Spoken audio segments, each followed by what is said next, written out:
There was once a magnificent deer that lived in the beautiful mountainous region of a far-off land. The deer used to spend her time frolicking in the woods and searching for delicious fruits to eat. One day, the deer came upon a hidden vineyard and was delighted by the sight of hill after hill of delicious grapes, for she knew that she would be able to enjoy a great feast. Wary of danger, the deer surveyed the area for any predators that may threaten her. Then, remaining half hidden in the forest, she cautiously reached towards the nearest bunch and took an exploratory bite. Expecting an explosion of juicy sweetness, the deer was disturbed to be greeted with a bitter, repulsive taste. Spitting out the remaining grapes, she exclaimed, "Ah, these are terrible! Why would anyone grow such a distasteful crop? How could I have been fooled by their luscious appearance?"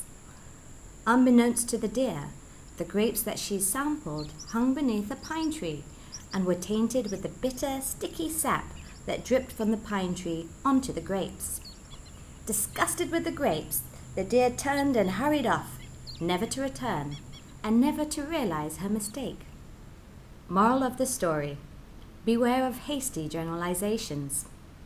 Critical thinking provides a framework that allows us to consider the possible reasons why something may not be as it appears.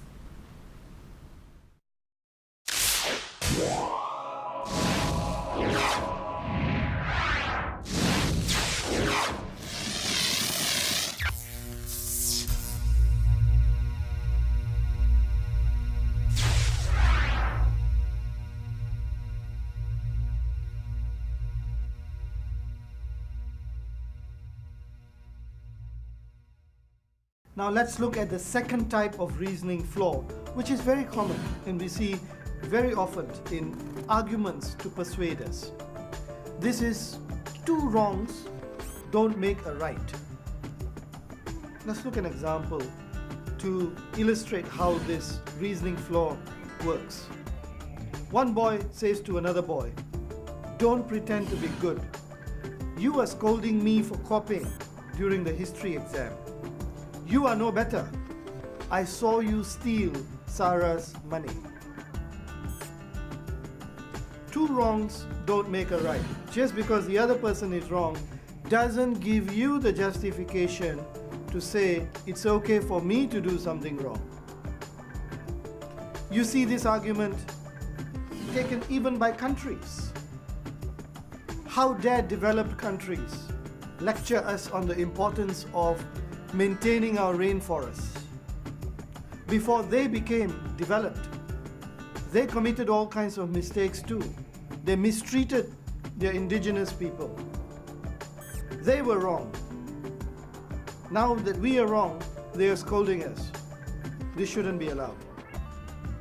Let's look at this example, where a person says to another, "Don't talk to me about safety. The fact that I did not remember to put on my seatbelt is no worse than you riding your bike at night without any lights." Just because the other person made a mistake doesn't give you the justification to make this mistake. Two wrongs do not make a right. This is a flaw in reasoning. Sometimes a person compares a different type of flaw, a different type of wrong action, and uses that to compare with his action. Whether it is the same action or a different action that's being compared, the reasoning is wrong. Your justification should not be based on another person making a mistake. Two wrongs do not make a right. Another example, teacher and a student. Student says to the teacher, "You did not punish James for not doing his homework. Why are you punishing me for not doing mine?" You see the flaw. Man driving a car says, "You were speeding last night. What's wrong with me speeding now? It was okay for you to do it last night, but it's not okay for me to do it now." Wrong justification. Two wrongs do not make a right. If it is all right for my father to smoke, it's all right for me too.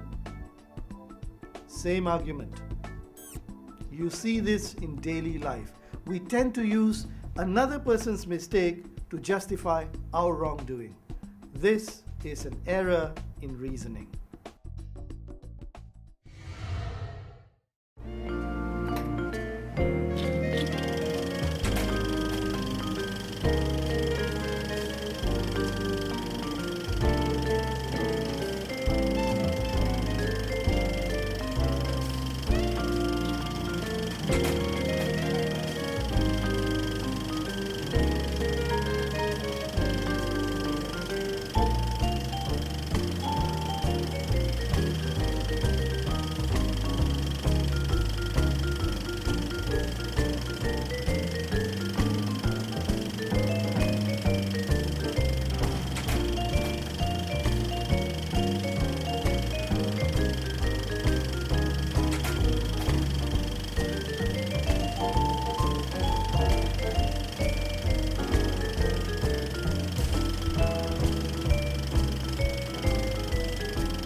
The third type of reasoning error or reasoning flaw is one called generalization, where we generalize one particular situation to many at large.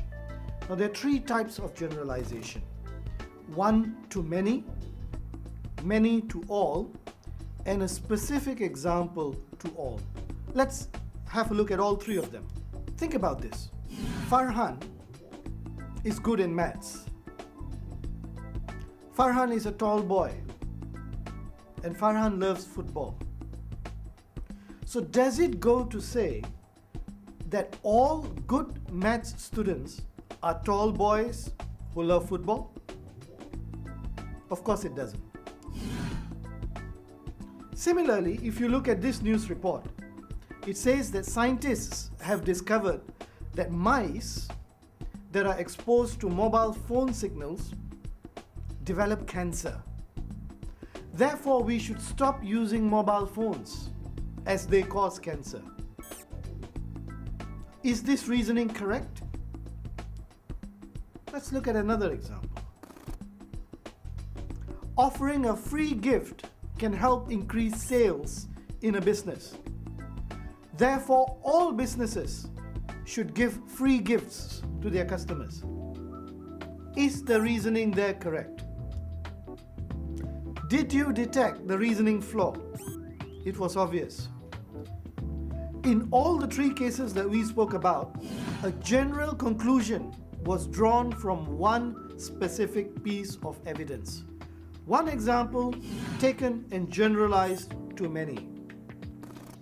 That is a reasoning flaw. Just because something happens once doesn't mean you can apply that lesson to everything else. Let's have a look at another type of generalization flaw. All my classmates love chocolate ice cream. So, it is safe to assume that all youngsters love chocolate ice cream. Think about this. Most sales jobs require you to have your own transport. Having a car is necessary for you to get any job. Is that reasoning correct? Let's look at a third example. That product was a complete failure in Australia, so I'm not going to export it to any country. Is this reasoning correct? You would have seen another type of generalization flaw in all three examples. This is where there was a sweeping generalization from a few to all. That was the second type of generalization, and it's a reasoning error. Generalizing from many to all. The third type of generalization error is where it's based on a specific example. Look at this instance. The crash which killed 9 people last night was caused by a 19-year-old driver. Young people are so reckless these days. What are we doing here?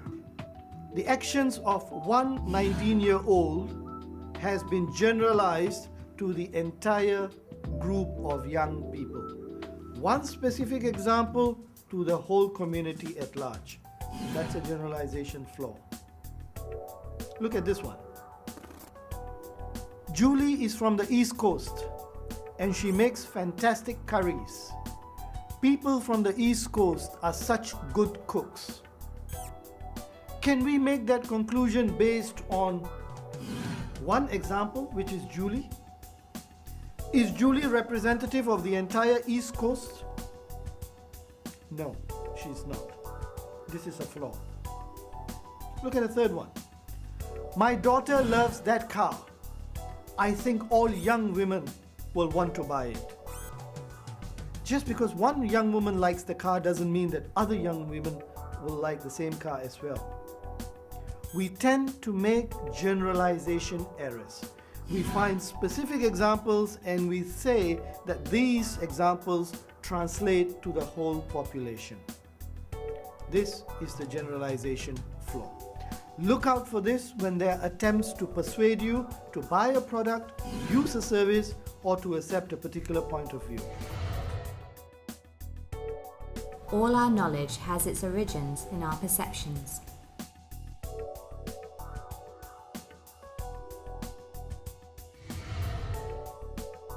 The fourth type of reasoning error is one called restricted options, where you are given only two options, two alternatives. It's either this or that. There is no middle path, there is no middle road. Typically, advertisements like to use the restricted option to persuade you to follow what they want you to follow. Take this advertisement for example. It says, if you don't want pimples, use this cream. These are the only two options. If you don't want pimples, use this cream. Therefore, it goes to say that if you don't use this cream, you're going to get pimples. Restricted options. No other option is presented to you. Look at this advert. Chamomile is known to calm and relax the mind. For a good night's sleep, drink chamomile tea before bed every night. This is also a restricted option. If you want a good night's sleep, you have no choice but to drink this tea. Is this reasoning correct? Obviously not. This is a restricted option reasoning error. Look for this in all attempts to persuade you. Similarly, look at this statement, which says that singing is an important skill in show business. You have no choice but to learn singing if you want to succeed in show business. That is not correct. Only two options are given to you. If you want to succeed in the show business, learn to sing. If you don't learn to sing, you will not succeed in the show business. Restricted options. It's only either or. The author or the source wants to persuade you to accept only one option put forward. Two options are put forward, but only one is to be accepted. And that's the one that's chosen by the source, because the alternative is not desirable. Look out for this kind of reasoning flaw in attempts to persuade you. Look at this advertisement. It's selling watches, and it says that women love watches. Impress your girlfriend with our latest solar watch. What's it implying? If you don't have this latest solar watch, you are not going to be able to impress your girlfriend. Either or. Two options only, restricted options. Look at this statement. If we want to reduce crime, we need more policemen on the street. On the surface of it, this sounds like a reasonable statement. But there are only two options given here. If you don't want crime, have more policemen on the street. But are these the only two options? Can you not reduce crime using any other method? Of course you can. This is a restricted options reasoning flaw. Look at this advertisement for shoes. How else can you expect to win? This is a direct restricted option. If you want to win, wear these shoes when you run. Otherwise, you will not win. Advertisements tend to give us restricted options. But whenever we come across a restricted option, we have to ask, is there no other option available? Is this the only option we have? If yes, why? We need to question this reasoning flow. And when we are questioning it, we have to keep in mind the credibility of the source and the credibility of the evidence, as we have covered in earlier episodes. What is the motive of the evidence or the source? What is the relevant expertise? What is the ability to observe? We have to consider these.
Beware of false knowledge.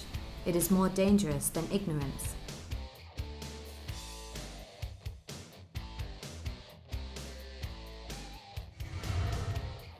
The fifth kind of reasoning error is called the slippery slope. It sounds a little bit silly in the beginning when you look at it, but through practice you actually find the slippery slope being used in many arguments that try to persuade you. Let's use an example to see what the slippery slope means. If I don't wash the car tonight, it will be really dirty to use tomorrow morning. Before you know it, the whole house will become extremely dirty too. The whole neighborhood will become a dump, and our town will be voted the dirtiest in the country. From one small example, it's been expanded to a large situation. This is an example of a slippery slope. Let's look at another example. If you have a pet, you will get used to the idea of imprisoning a living creature. You will then feel that kidnapping people and imprisoning them is not wrong, because you've done that to a pet. So therefore, having pets can make you into a kidnapper, can give you the mindset of a kidnapper. Certainly that is not correct. But this is a reasoning error in real life examples. One small situation is blown out of proportion to cover a whole larger scenario. It's a reasoning flaw. Let's look at another example. If I brush my teeth tonight and have a good night's sleep, I'll do really well in school tomorrow. I will then go on to a good university, get a great job, I'll change the world, I'll become famous. Therefore, it is important that I brush my teeth tonight. Of course, it's important for you to brush your teeth, but not brushing your teeth is not going to make you not achieve all those things. Brushing your teeth has nothing to do with changing the world. These are reasoning flaws we see in real life examples. You may be guilty of the slippery slope reasoning error too. You have to give me money to watch a movie today with my friends. Otherwise, I will be left out and I will develop an inferiority complex. This will cause me to do really badly in school. I'll become a dropout and I'll resort to drugs. So if you don't want me to become a failure, give me some money to go and watch a movie with my friends. We have all tried this kind of an argument with our parents. This is a slippery slope. One small extreme example is linked to something major and massive in your life. Sometimes the slippery slope is disguised to become a subtle argument. Not a hard argument, but a soft, subtle argument. For example, this statement here. If you don't buy this book for me, I will fail my exam. This is a slippery slope. If you don't buy this football for me, I will lose the match. Another slippery slope. If you don't promote me to become a manager in our company will go bankrupt. Same argument, same reasoning flaw. In these examples, the slippery slope also appears as a restricted option. It's either one or the other. There is no in between. If you don't buy the book, I will fail my exam. If you don't promote me, we will go bankrupt. One or the other. Learn to detect the slippery slope in arguments to persuade you, because there is no firm reason behind it to buy the argument. It's easy to detect the slippery slope reasoning flaw. A minor event occurs. It is then linked to a whole series of events which may or may not occur at all. And at the end of it, as a conclusion or as a consequence, something major happens. Something extreme, something unjustified, something extreme compared to what started it. This is a slippery slope. Look for it in attempts to persuade you. It's there. Sometimes it's very obvious. Sometimes it's very subtle. It's an error in reasoning. Don't fall victim to it.